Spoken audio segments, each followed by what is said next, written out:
নির্বাচিত নতুন সংসদ সদস্যরা রাষ্ট্রপতি মনোনীত কোনো ব্যক্তি হিসেবে প্রধান বিচারপতির কাছে শপথ নিতে পারেন বলে জানিয়েছেন আইন, বিচার ও সংসদ বিষয়ক উপদেষ্টা আসিফ নজরুল। এছাড়া নির্বাচিত হওয়ার ৩ দিন পর প্রধান নির্বাচন কমিশনারের কাছে শপথ নিতে পারেন বলেও জানান তিনি। সচিবালয়ে সাংবাদিকদের একথা বলেন তিনি।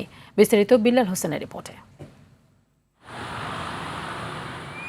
সংবিধান অনুযায়ী আগের সংসদের স্পিকার অথবা ডেপুটি স্পিকার বিজয়ী সংসদ সদস্যদের শপথ পাঠ করান। ২৪-এর অভ্যুত্থানের পর স্পিকারের পদত্যাগ ও ডেপুটি স্পিকার কারাগারে থাকায় পদ নিয়ে সংকট তৈরি হয়েছে।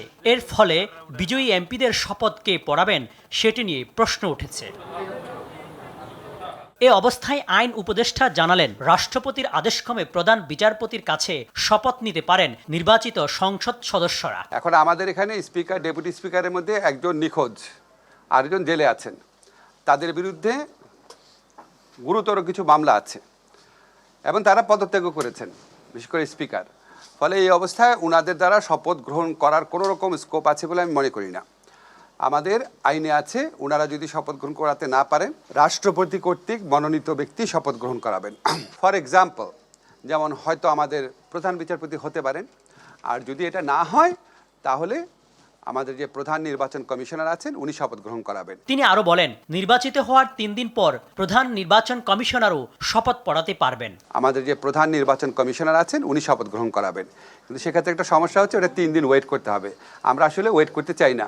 আমরা নির্বাচন হওয়ার পরে যত দ্রুত সম্ভব শপথ গ্রহণের ব্যবস্থা করতে চাই। এদিকে প্রধান উপদেষ্টা অধ্যাপক ডক্টর মোহাম্মদ ইউনূসের সভাপতিত্বে উপদেষ্টা পরিষদের বৈঠক শেষে সংবাদ সম্মেলনে প্রেস সচিব বলেন, দ্রুত সময়ের মধ্যে নির্বাচিত সরকারের কাছে ক্ষমতা হস্তান্তর করবে অন্তর্বর্তী সরকার।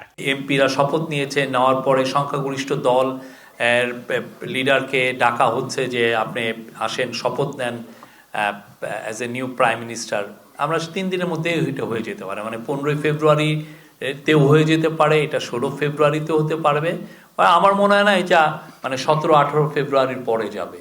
নির্বাচনে যারা অপতথ্য ছড়াবে তাদের বিরুদ্ধে ব্যবস্থা নেয়ার হুঁশিয়ারি দেন শফিকুল আলম।